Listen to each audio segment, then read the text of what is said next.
आप सभी को पौष महीने के गुरुवार के दिन आवश्यक रूप से चने की दाल और पीले धागे के उपाय को करना चाहिए। पीला धागा जब हम मनोकामना पूर्ति का करते हैं तो शारीरिक, मानसिक, आर्थिक कष्ट, बंधनों और पीड़ाओं से मुक्ति मिलती है।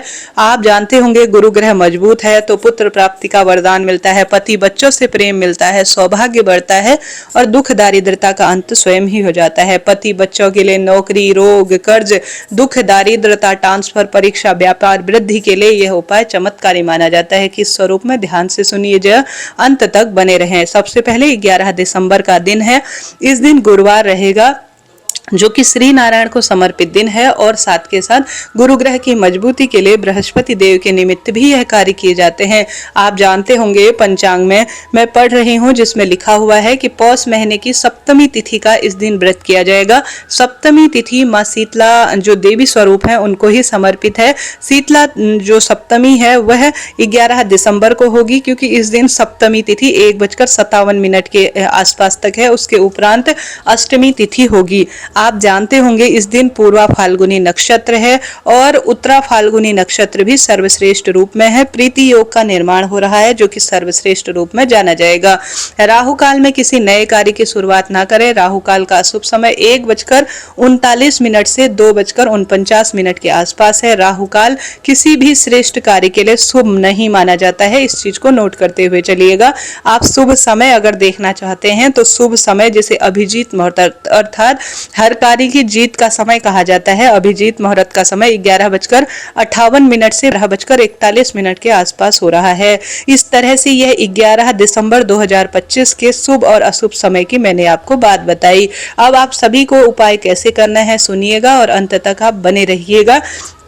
आप सभी जानते हैं जो गुरुवार का व्रत करते हैं उन्हें केला कभी नहीं खाना चाहिए।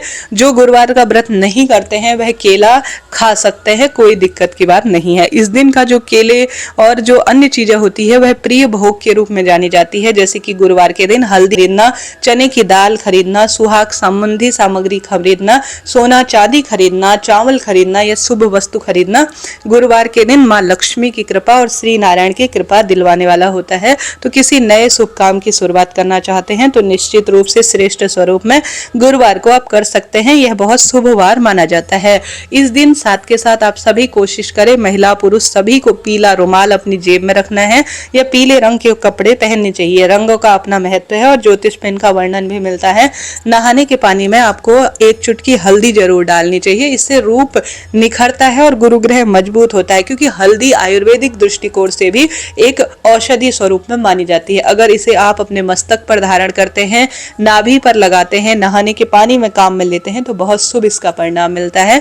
गुरुवार के दिन अपने घर के दरवाजे पर हल्दी मिश्रित जल, आपको एक हल्दी का जो जल है उसको लेना है अपने घर से, उसमें हल्दी डालनी है और आप सभी ओम नमो भगवते वासुदेवाय, श्री शिवाय नमस्तुभ्यम, ये जो महामंत्र है दोनों, इन्हें चलते फिरते कभी भी किसी भी अवस्था में जाप किया जा सकता है। दिन की शुरुआत ही इन 2 मंत्रों से आपको करनी चाहिए। अपने घर के दरवाजे पर इस जल का छिड़काव करने से धन लक्ष्मी घर आती है, सौभाग्य बढ़ता है और पति बच्चे जो मानसिक रूप से परेशान है, कहने का अर्थ है घर के वास्तु दोष मिटते हैं और मानसिक शांति का अनुभव होता है। तो यह कार्य आपको करना चाहिए। सुबह घर के दरवाजे पर आप सभी को श्री नारायण और माँ लक्ष्मी का ध्यान करते हुए 1 चुटकी हल्दी डालकर दीपदान करना चाहिए। इसका शास्त्रों में विधान मिलता है और श्रेष्ठ परिणाम मिलता है। यह कार्य जो सरल से होते हैं ना, यह हमारे जीवन को अप्रत्यक्ष और प्रत्यक्ष दोनों तरह से लाभ देने वाले कार्य माने जाते हैं। इसके बाद आप सभी को सुबह के समय या शाम के समय लेना है एक पीला धागा। ठीक है, पीला धागा आप सफेद रंग का ले सकते हैं, पीले रंग का ले सकते हैं। 1 कटोरी में आपको लेनी है हल्दी। आप सभी को जो पीले रंग का आपने धागा लिया है, जिस कार्य के निमित्त कर रहे हैं, जैसे मेरे बच्चों के विवाह हो जाए उसके निमित्त कर रहे हैं, नौकरी के लिए कर रहे हैं, रोग कर्ज के लिए कर रहे हैं या अपने व्यापार धन के लिए कर रहे हैं या कोई अन्य कार्य है, तो उसका स्मरण करते हुए एक पीले धागे में आप 7 गांठ लगा लीजिए। 7 गांठ का अपना एक शास्त्र विधान है जो कि सफल परिणाम देता है। तो पीला या सफेद धागा ले लीजिए, उसमें 7 गांठ आप लगा लीजिए और इस धागे को कोरा नहीं रखना है, इसमें आपको हल्दी लपेट लेनी है अच्छी तरह से, ठीक है। इसके साथ ही आप एक गोल बत्ती का और एक लंबी बत्ती का, गोल बत्ती जो है श्री नारायण के लिए और लंबी बत्ती माँ लक्ष्मी के निमित्त आपको लेनी है। आप सभी को दोनों में सुंदर रूप में थोड़ा थोड़ा जो है हल्दी समर्पित करनी है दोनों दीपकों में। घी का यह दीपक रहेगा। ओम महालक्ष्मी च विद्महि विष्णु पत्नी च धीमहि तन्नो लक्ष्मी प्रचोदयात्, ओम श्री विष्णवे नमः। इन मंत्रों का जाप करते हुए आप सभी को एक जल का लोटा लेना है। जल के लोटे में कच्चा दूध आपको डालना है और साथ के साथ एक चुटकी हल्दी डालनी है। हल्दी सौभाग्य है, हल्दी माँ लक्ष्मी का स्वरूप है, हल्दी गुरु ग्रह से जानी जाती है और हर स्वरूप में सुखद अनुभूति देती है। साथ ही आपको लेनी है चने की दाल, एक मुट्ठी कम ज्यादा जितनी भी है चने की दाल आप ले लीजिए। थोड़ा ले लीजिए गुड़।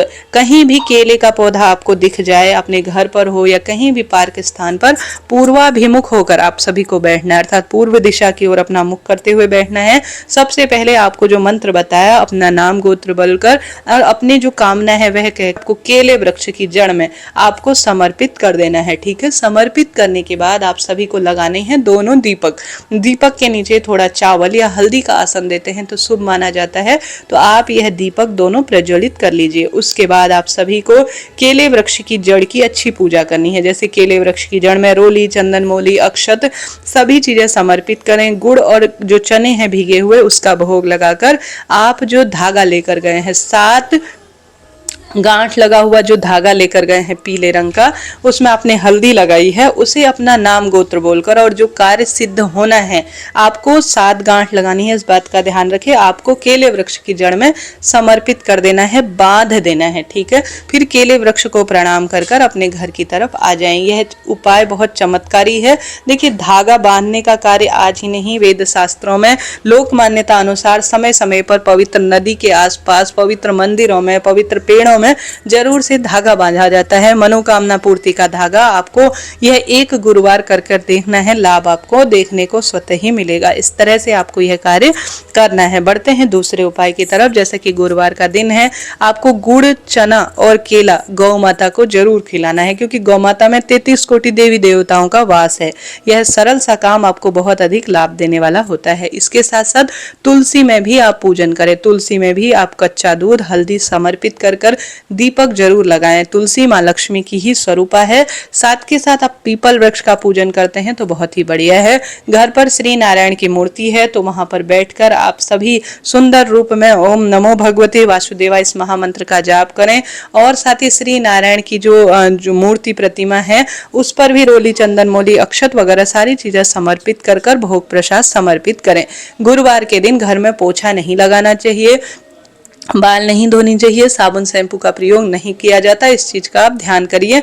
भले ही गुरुवार व्रत करें या ना करें, महिला पुरुष किसी को बाल नहीं कटाने हैं, दाढ़ी मूछ नहीं बनानी चाहिए। इसका शास्त्रों में, कथा कहानियों में वर्णन मिलता है। यह महा दुर्भाग्य का काम माना जाता है।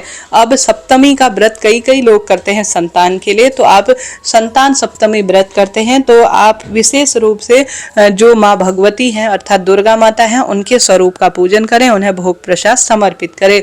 आप गुरुवार के दिन शिवलिंग की पूजा करते समय इस बात का ध्यान जरूर रखें कि जल के लोटे में आप सभी को स्वर्ण समान चने की दाल एक कटोरी में लेनी है। केदारेश्वर महादेव की जय, बृहस्पतिश्वर महादेव की जय कहते हुए आपको जाना है शिव मंदिर। जल के लोटे में चंदन डालें, पीले फूल डालें और साधारण सरल तरीके से इसे ले जाकर केदारेश्वर महादेव की जय, बृहस्पतिश्वर महादेव की जय कहते हुए शिवलिंग पर आप सभी को पीले फूल, चंदन समर्पित करने चाहिए। जल का लोटा जब भी गुरुवार के दिन हो ना तो आप खाली नहीं ले जाएं, उसमें पीला फूल, चंदन जरूर डालें। इससे बहुत सुंदर परिणाम मिलता है। श्री नारायण की कृपा तो मिलती ही है, साथ ही केदारेश्वर महादेव, बृहस्पतिश्वर महादेव की कृपा भी जीवन में बरसती है। उसके बाद महादेव के समक्ष दीपक लगाकर आप सभी कहें कि हे महादेव, मेरा जीवन स्वर्ण समान आप कर दीजिए। आप मेरे पिता स्वरूप हैं। मैं स्वर्ण समान चने की दाल आज गुरुवार के दिन बृहस्पतिश्वर महादेव, केदारेश्वर महादेव का नाम लेकर शिवलिंग पर समर्पित कर रही हूँ। मेरा भाग्य प्रबल करें, ऐसी प्रार्थना कर कर आप 11, 21, 51, 108 या जितनी भी चने की दाल हो शिवलिंग पर पहले हाथ में लीजिए। स्मरण करें कि मैं स्वर्ण शिवलिंग पर चढ़ा रही हूँ, आप समर्पित कर दीजिएगा। कहा जाता है। ऐसा करने से अनंत गुना लाभ होता है। इसके साथ साथ 1 कटोरी चने की दाल जिसमें कुछ तुलसी के पत्ते, हल्दी की गांठ, कुछ रुपया दक्षिणा रूप में किसी श्री नारायण के मंदिर में दान कर दिए जाएं या महादेव के मंदिर में दान कर दिए जाएं या किसी ब्राह्मण देवता जो कि भगवान विष्णु के ही स्वरूप माने जाते हैं, उनका ही प्रतिनिधित्व करते हैं, वेद व्यासी पंडित को अगर आप सभी 1 कटोरी चने की दाल, तुलसी पत्ता, हल्दी की गांठ रखकर कुछ दक्षिणा रखकर आज के दिन गुरुवार के दिन दान कर देते हैं तो बच्चों के विवाह के योग बनते हैं, मांगलिक दोष दूर होते हैं, पति बच्चों का प्रेम बढ़ता है, सौभाग्य बढ़ता है। क्योंकि चने की दाल दान करना स्वर्ण दान के समान फल देता है। क्योंकि स्वर्ण दान करना तो इस कलयुग में संभव नहीं है, इतना महंगा है। हल्दी दान करना सौभाग्य देता है। तुलसी के पत्ते धन लक्ष्मी को आकर्षित करते हैं। तो कम से कम इन कार्यों को आप कर ही लीजिएगा। देखिए, मैं जो सरल काम होते हैं वही बताती हूँ, बहुत कठिन काम नहीं बताती हूँ, क्योंकि कठिन काम करने में बहुत परेशानी आती है। यह कार्य करें, घर के मंदिर में विष्णु सहस्त्र नाम का जाप कर सके, कनक धारा स्रोत का पाठ कर सके, ओम नमो भगवते वासुदेवा, इन महामंत्रों का जाप करते हैं तो लाभ तो आपको मिलता ही है। इस तरह से यह जानकारी थी। गुरुवार का दिन सौभाग्य से जुड़ा हुआ जाना जाता है। इस दिन किया गया दीपदान, इस दिन की गई माँ भगवती की आराधना, महादेव की स्तुति हर स्वरूप में सुख देती है। महादेव के मंदिर में बैठकर महादेव के समक्ष अपनी आंखों को मूंद कर आप महादेव की तरफ सुंदर रूप में देखते हुए कहे कि हे मेरे पिता स्वरूप महादेव, मेरे जीवन का कल्याण करें, मुझे सौभाग्य दीजिए, मुझे दुख दारिद्रता से मुक्ति दीजिए।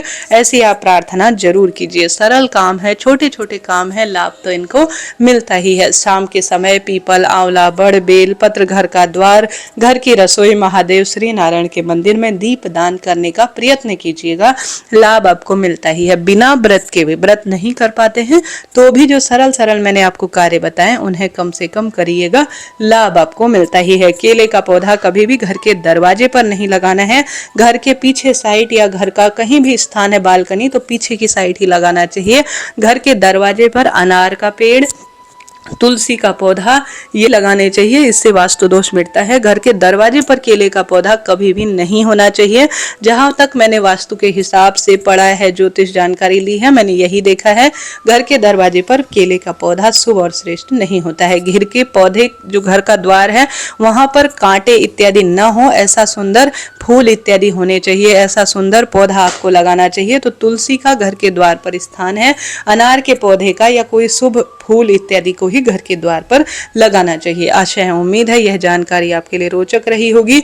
गुरुवार के दिन केले का पौधा लाकर किसी मंदिर प्रांगण में या अपने घर पर भी आप लगाते हैं तो गुरु ग्रह की मजबूती होती है और श्री नारायण माँ लक्ष्मी संग स्वयं आपके घर पर वास करते हैं। कोई ज्योतिष संबंधी प्रश्न हो कमेंट्स में पूछे, कोई बात हो आप पूछ सकते हैं। मैं नियमित रूप से अपने दूसरे चैनल पर इस महीने की कथाएं सुना रही हूँ, आप उन कथाओं का रसवादन कीजिए, अनंत गुना आपको लाभ मिलेगा। मैं माँ भगवती से प्रार्थना करती हूँ कि आपके जीवन में खूब खूब खुशियां मिले। राधे राधे, जय श्री कृष्ण, हर हर महादेव।